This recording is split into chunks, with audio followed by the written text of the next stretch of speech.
Time Dragons weakened, Titan of Time trapped with Sargeras. Are we heading towards a multiverse timeline war with the Infinite Dragonflight? We've been heading towards that for a long time. The Infinite Dragonflight would not have been introduced willy-nilly.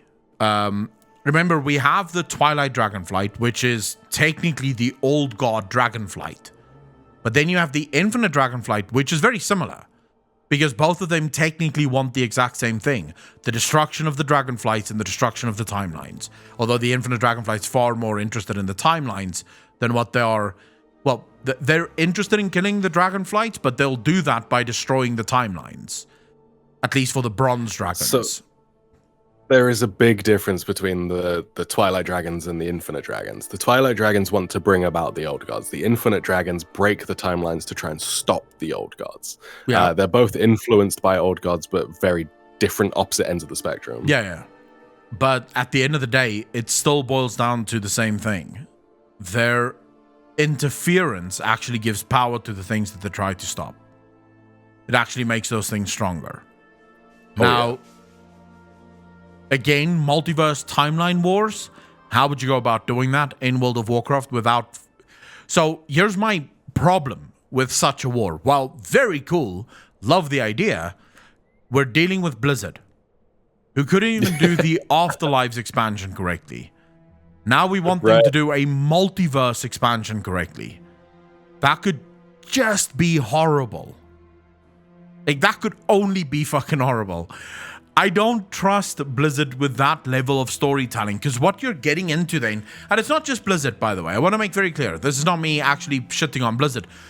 I don't know many MMOs that could actually do that level of storytelling, and also you would need to be an immaculate storyteller to tell a story that convoluted and have the average player understand what the fuck is going on.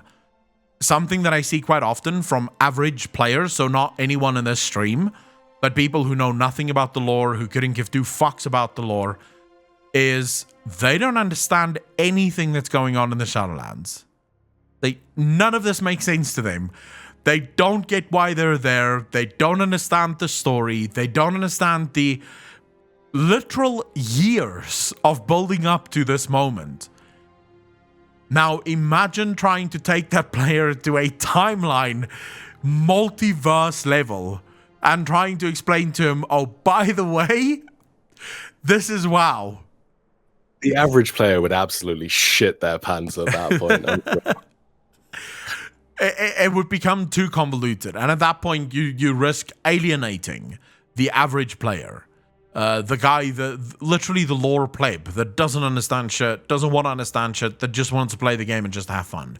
The guy who thinks Arthas is still the Lich King. Like. Yeah, he saw Arthas once in a cutscene somewhere while he was playing Northrend, and he's like, wow, that's a big bad guy. Maybe I'll kill him one day. You know, that's it. So I don't necessarily see how that story can be told in a good way. And I feel sad for a lot of our younger players, because if you're a new player in World of Warcraft, how in the fuck are you supposed to understand what's going on? Because you're not made to play any of the other expansions. Even if you do, it doesn't make a whole lot of sense. So for me, it would actually be the best way to fix that issue. You go back to key events within the game, and you kind of revisit these storylines that you're not forced to go look at anymore for new players. So a new player comes in, say 11.0 is this time traveling expansion. Yeah. And new player to 11.0 never played the other 10 games. So they now see for the first time, oh, cool, there's a big dragon that we've got to go make sure gets taken down at this point. Like, that's Cataclysm. They go revisit it, but from the other side. So they still experience the event, but they're actually now causing that event to happen. You see, I personally think that this is where I give Final Fantasy once again the leg up. You are forced in Final Fantasy to play all of the main storyline. In order to actually get to the max level game, you have to play the storyline. You have to discover the whole of the storyline. So, and you can only do that. Like, you don't have to do any side quests in order to level up. You just do the main quest. So I basically have one quest at all times in my quest log, and that one quest is what I do. At most 2, but that will be 2 different main storylines from 2 different factions that I have to complete. So you don't have to do any side quests. This is something that I think WoW needs to get back into. They need to figure out what is the main story of World of Warcraft. What does a new player have to understand about the main story of World of Warcraft? And then you play it straight from level 1. You do this main storyline and you divide it in such a way that you will reach max level at the moment that you finish the final quest that catches you up on everything that happened throughout the game. That's the only way you're going to get a new player to even care about this lore. Because at this point, definitely. What is a new player supposed to do? How many stories are they supposed to catch up on? How much retconning are they supposed to understand? Because you learn one thing in one patch, and it changes the next patch, right? Or as we've just spent over an hour going through, even in the same patch. Yeah, things change. How is a new player supposed to understand what the fuck this is? What the fuck am I doing here? So I genuinely feel sorry for new players. If I can tell you right now, if I didn't play World of Warcraft since vanilla, actually since Warcraft 2, I probably wouldn't be into the lore at all. It's too much. It's too much. Oh god, no. Can you imagine like trying to get into the lore now? It would be like someone new to Tolkien's universe trying to understand the Silmarillion.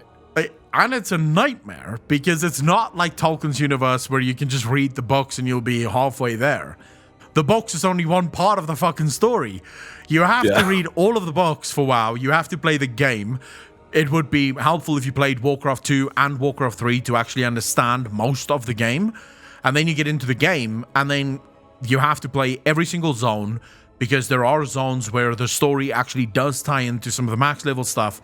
Then once you've played through every single one of the zones, now you get to every single one of the expansions. You have to play every single one of those expansions, reading every single one of those quests, because at that time there was no voiceovers. So you're reading every single quest. You have to do every single raid because there's story hidden within the raid.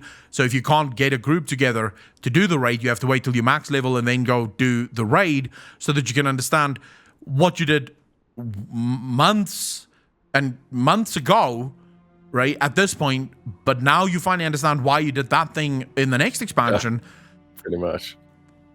You see how quickly you just get to, and you have to do all of the dungeons because you have to understand, because there's some story in the dungeons. So even some world as well. Like, by the time you get to max level, if you're not confused as fuck, I applaud you. Like, I will suck your dick if you get to max level and you go, yeah, I got this. There's just no way. It's I very wouldn't messy. suck you, but I would still be impressed. I'm just saying. Bro, if someone can do that one go, they deserve a BJ. Like, there's not many things that you deserve a BJ for, but I would say that deserves a fucking blowjob. Dude, there you go. Some heavy shit. When WoW finally dies, when the channel is just removed of its WoW content, just become a WoW professor. Don't give out grades. Just give out blowjobs. You'll be the most loved professor ever.